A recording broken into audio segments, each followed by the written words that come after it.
السلام عليكم بنات. اليوم جبت لكم واحد الوصفة بالنسبة اللي كتعاني من سحر الثقاف، يعني الثقاف عن الحمل، يعني الإنجاب. المهم هاد الوصفة عطاتها لي واحد السيدة عن تجربة. هي يعني هاد السيدة كانت باغية تنجب وهذا، ولكن المهم دارت كاع المحاولات. المهم البنات مشات عند الأطباء، دوزات وكلشي، يعني بقات مدة 4 سنين تقريبا هي كتمشي عند الأطباء. المهم حتى جاب الله واحد السيدة قالت لها واحد الوصفة، قالت لها يقدر يكون عندك الثقاف. الثقاف كيمنع عن الإنجاب.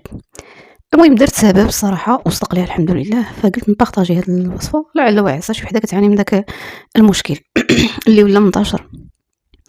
المهم هاد الوصفة فيها جوج مكونات. فيها هذا لبن الذكر، هذا راه الحر. المهم راه متواجد عند العطارة، وكاين اللي كيجيبو معاه من الحج، هذا راه نيس ديال الحج. المهم اي لبن ذكر، المهم يكون حر، هذا ديال البخور ماشي ديال التجميل. والمكون الثاني هو ورقة سيدنا موسى، ورقة سيدنا موسى. المهم طريقة الاستعمال، يعني من بعد دورة الحيض، من بعد 14 يوم، يعني الإباضة، كتستعمل هاد الوصفة في فترات الإباضة.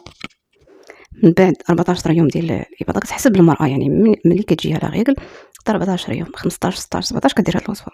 كديرها مدة 3 أيام أو 4 أيام. طريقة الاستعمال كدير على شكل بخور، كتشد مجمار كدير فيه ورقة سيدنا موسى، كدير ورقة سيدنا موسى وهذا وحدة من لبن الذكر، وكديرها بخور في أي وقت.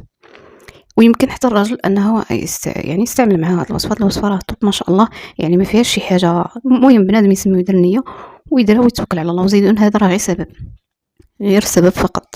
المهم هاد الوصفة كدير مدة 3 أيام أو 4 أيام، والكمال على الله. المهم جربوها الصراحه السيده راه جربتها الحمد لله، دابا راه عندها التربيه.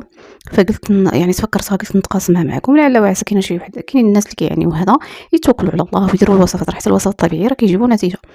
المهم الاسباب، يعني بنادم دار الطب وهذا وما صدقش، يدير وصفات طبيعيه ويتوكل على الله.